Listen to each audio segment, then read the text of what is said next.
Et vous voyez que les biblistes, les colons, tous ces gens, les faux scribes, ont falsifié l'histoire du peuple noir. Ce qu'ils ont fait, c'est quoi? Ils ont pris la Christ, ils ont manifesté une sorte de christocentrisme. Ils sont allés dans le livre d'Ésaïe, ils ont trafiqué le livre de Wonja qui est Ésaïe. Ils ont mis une prophétie qui n'avait rien à voir. Et dans Ésaïe, il est dit qu'en gros, voici la jeune femme, la jeune vierge deviendra enceinte. Elle va enfanter un enfant. On va l'appeler Emmanuel. Donc, ils ont conclu que Emmanuel, c'était Jésus. Et que cette jeune fille-là, cette jeune vierge, cette jeune femme vierge, c'était Marie pour eux.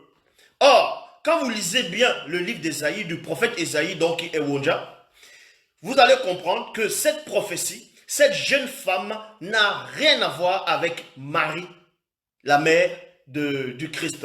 Vous voyez? Donc c'est déjà un plagiat, c'est un mensonge. Ils ont d'abord, avant de vouloir changer la couleur du Christ, avant de vouloir modifier son histoire, modifier son nom, son lieu de naissance, ainsi de suite, ils ont d'abord modifié la naissance de sa mère, l'histoire de sa mère, la couleur de sa mère. Donc ils ont réinventé l'histoire, mais ici on va rétablir l'Immaculée Conception. Nous allons parler de ce dont vous appelez Marie. Parce que quand on parle du Christ, en gros le vrai Christ qui est Dieu, qui s'appelle Koudoumane, on va d'abord parler de sa maman, parce que sa maman est très importante. C'est une femme remarquable, c'est quelqu'un qui a impacté le monde à son époque, même jusqu'à présent. Donc pour cela, d'abord on annonce, il y a une prophétie sur Eyumé, qui a une jeune femme, vous voyez, les entités lui ont révélé cela. Je vais relire. Pour cela, une jeune femme noire, initiée et vierge. Une jeune femme noire, initiée et vierge. Eyumé, donc, vous appelez Marie, n'était pas, en gros, n'était pas une femme non initiée, c'était pas une femme légère. Pourquoi? Parce que les faux juifs, oui, je suis en direct, vous pouvez regarder cette vidéo, vous pouvez regarder ce direct, les faux juifs, dans leur livre apocryphe, ils vous disent que Marie, mère de Jésus, voilà, de les faux Christ, que les faux Christ des Occidentaux, ainsi de suite, que Marie a eu des rapports sexuels avec le frère de Joseph. Vous voyez? Que Marie a eu des rapports sexuels avec le frère de Joseph. Là, c'est l'histoire de quelques faux juifs. Mais tandis qu'il y a d'autres faux juifs qui ne croient même pas à l'existence, on va dire, de cette Marie et de son enfant. Mais nous allons parler d'une autre histoire où il est dit que Marie, cette Marie-là, était enceinte parce qu'elle a eu des rapports sexuels avec le frère de Joseph, elle a trompé Joseph. Donc, et l'enfant qui était issu de cette union, c'était un enfant illégitime. C'est pour cela que dans les Bibles actuelles classiques, on voit bien l'épisode où il est dit que quand Joseph a remarqué que Marie était enceinte, parce que Marie était allée, on va dire, n'était pas avec Joseph à cette période-là. Marie est revenue, elle était enceinte, et Joseph a vu cela. Vu qu'on vous dit que c'était un homme de bien, il ne voulait pas de diffamation, et il ne voulait pas répudier, et il ne voulait pas qu'on lapide Marie, parce que c'était la coutume. Donc pour cela, il a voulu rompre secrètement. C'est là où les auteurs de la Bible, ils ont dit, tiens, on va pas, les faux juifs ont refusé déjà notre invention, les faux juifs ont refusé notre idée, ont refusé cette Marie-là. Maintenant, ils veulent extirper.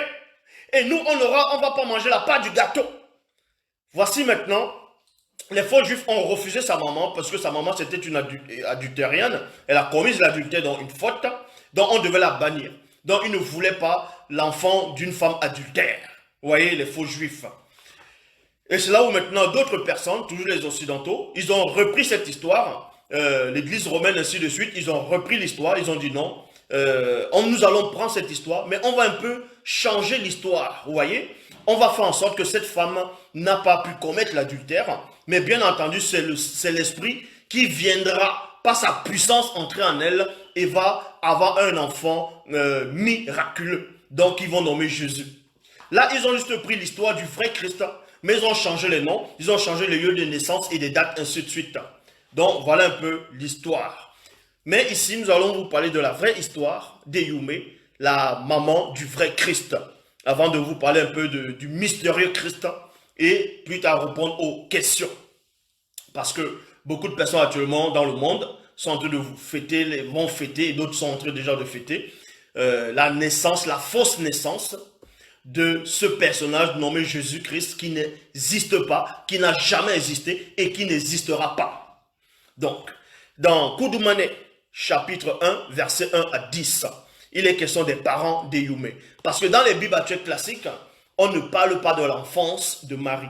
Ils ne peuvent pas parler de l'enfance de Marie dans les Bibles actuelles classiques parce qu'ils savent que s'ils touchent son histoire étant petite, ceux issus du peuple, on va dire, du peuple originel, vont automatiquement voir des indices et savoir. Mais malgré cela, ils n'ont pas pu cacher ça longtemps parce que quand vous voyez même les faux papes là que les gens placent en disant que c'est le Saint-Esprit qui les choisit, vous voyez même que ce soit en Italie ou au Brésil, il y a ce qu'on appelle une vierge, la vierge noire, vous voyez. Donc, posez-vous la question, pourquoi il y a une vierge, une statuette d'une vierge blanche, et il y a une statue d'une vierge noire. Posez-vous la question, est-ce qu'il y a deux maris? Est-ce qu'il y avait deux vierges à cette époque, une noire et une blanche? Tout simplement parce qu'on sait qu'elle était noire, mais ils ont changé l'histoire.